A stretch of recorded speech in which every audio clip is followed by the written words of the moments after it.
This is a Looney Studios podcast.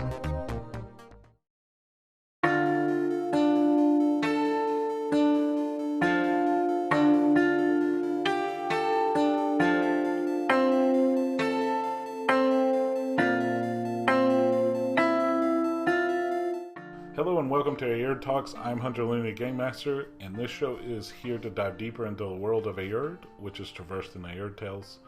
I'm joined today by Noah, who plays Salvazar, and Leah, who plays Gamore, and today we'll be discussing the latest episode of Aerde Tales and the genus of Cynocephalus, which is the bipedal dog people. So, welcome back to Aerde Talks. And so, you all are a little perturbed at me. Oh, I know I am.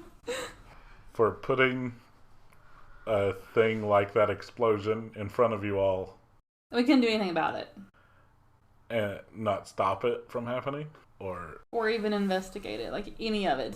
You all did investigations on when you were there before those people showed up. Yeah, but I kept rolling low. The dice Okay, I know that's not your fault. The dice have a story to tell. But the fact that, like, you didn't have it set up to where we could talk to anyone, right afterwards, I kind of get that. But, like, in the pub, like, we couldn't investigate the scene. Like, it's clear that you had it set up to where we couldn't do any of those things. Like, it would have happened with or without us. Shay would have heard that a bomb went off. Well, yeah, she would have heard about it, but she wanted trusted people to know what happened. But we don't have any more you information. all had, right, you all could have investigated more when you all were the only people there. And then, just because I said people were freaking out in the pub and trying to get out, doesn't mean you can't forcibly stop somebody and ask questions, or ask the bartender more questions. You all just took my setting the scenes as like... Yeah, it seemed like there weren't any avenues for us to investigate. Whenever you all left the Coliseum, did you not think investigators were going to start showing up? I mean, I don't know. Like, as soon as you all left, that was the trigger for me, or if you all had stayed like hours, investigators would have started showing up. I mean, it's not like we didn't investigate then, though, but we still didn't see anything. Yep. Salvazar learned that most likely everybody probably got vaporized. But with this conspiracy theory, that, from what you all know, could have happened as well. It could have just been made to look like that, and everybody got teleported out and captured. From what you all investigated, either of those are plausible. Okay, question. Uh-huh. The mayor... The candidate. Governor? No. Okay. The mayor candidate that supposedly got killed. Yeah. Back in the day. Yeah, before we started recording, yes. Oh, did they find his body? Salvazar found his body. Oh, right. Salvazar went in dude's office. He was pretty dead? He was dead. Knife in him already. Salvazar drops the cufflink and pieces out. Okay, I was just wondering if maybe he disappeared too. Oh no, he was super dead. He was soups dead. Okay. But I never try to put you all in positions where you have no branching paths. It felt like that more than anything else that we've done so far. You all had a bunch of paths before you, when you were still in the stadium. Whenever the first time you left the stadium, a bunch of those shut off because investigators started showing up.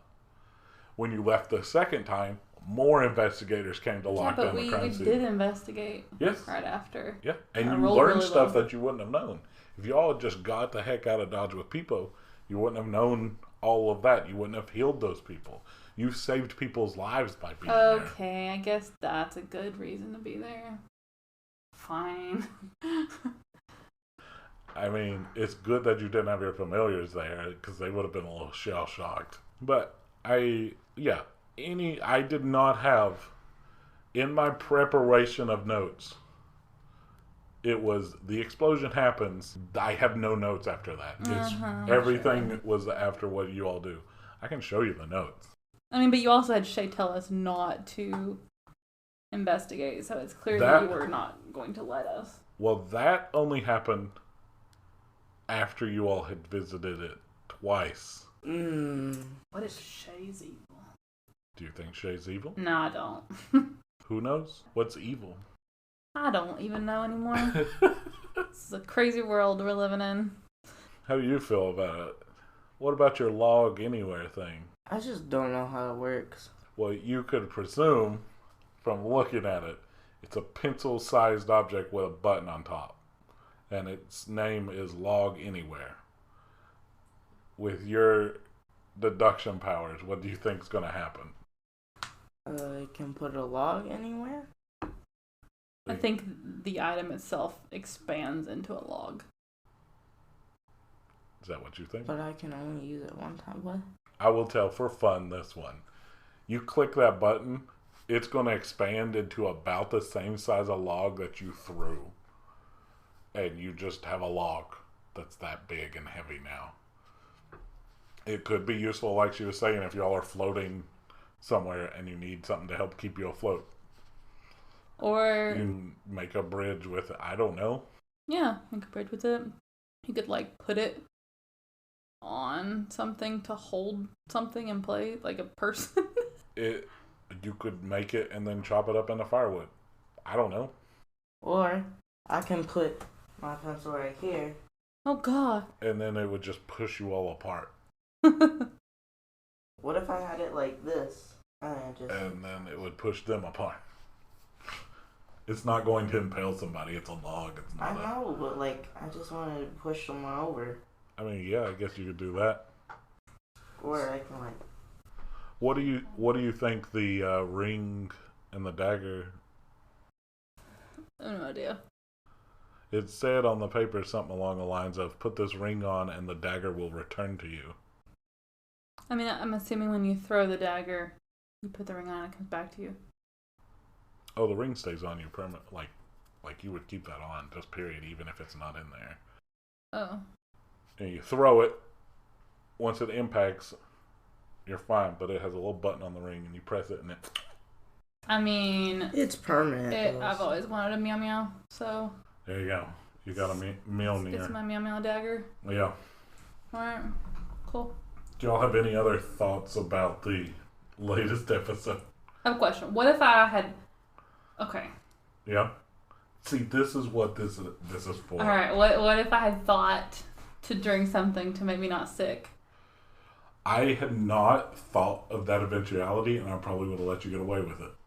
I would have ate 40 pies. It would have probably made you have a con save it advantage for a certain amount of time, is how I would have probably mitigated that. I hadn't thought of either of you all making a potion for that. Okay, other question. Mm-hmm. Right when the explosion happened, if I had flown up, let's say 100 feet, would I have seen anything from up there?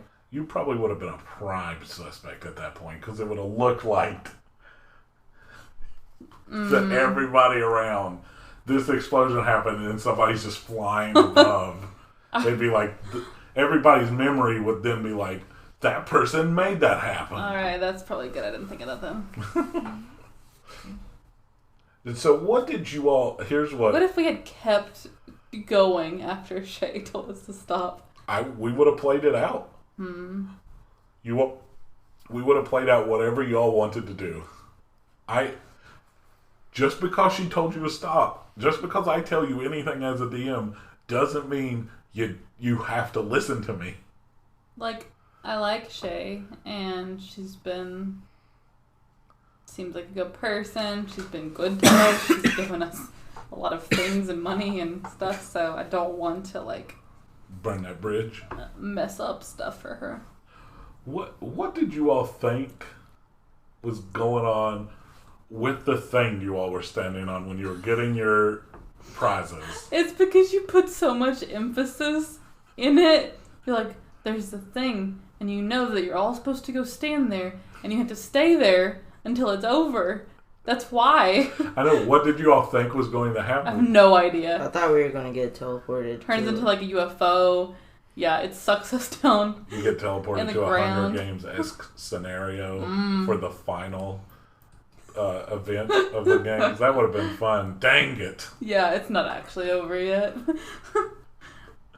No, that it was just a platform like you would see at a graduation, which always I love it whether I'm listening to other podcasts and that happens, like D&D-esque podcasts, where the players get fixated on something that's just supposed to be an inanimate object, like a chair or something.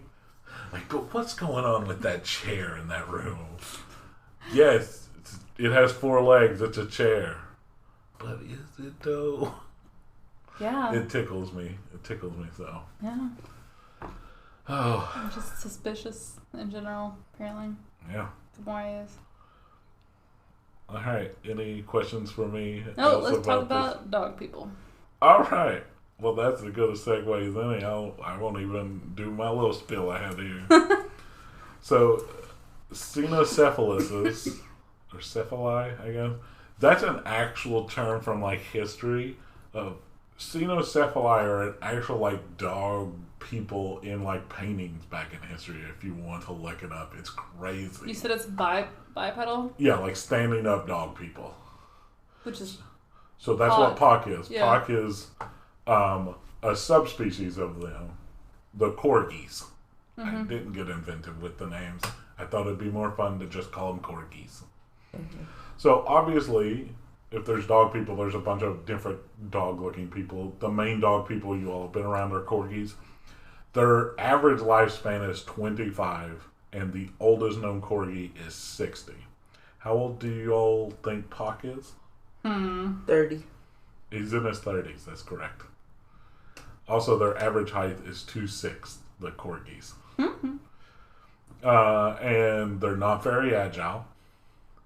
They have pale white skin covered in fur, soft skin just like you guys, and then they usually have brown or white fur, but it varies. But so Pak is like over the average lifespan. He's, but if he lives to be one of the oldest ones, he's still got 15, 20 years. Yeah, he does. As long as y'all don't do anything crazy with him. Kill off Pak. You all generally keep him safe, so you all don't have to worry about that. Okay, good.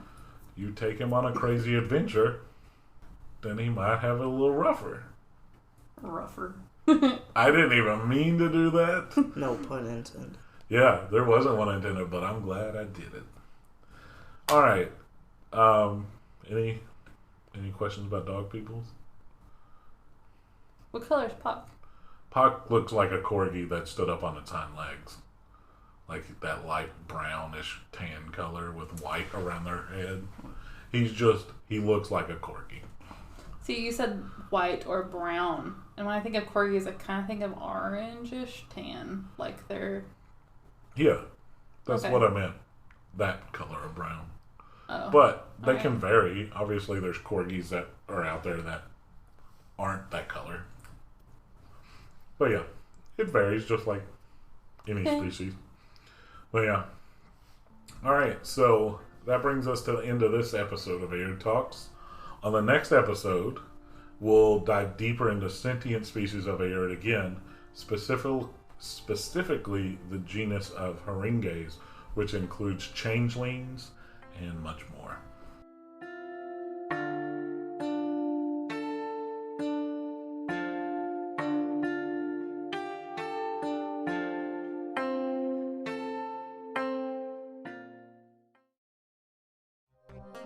That was a Looney Studios podcast.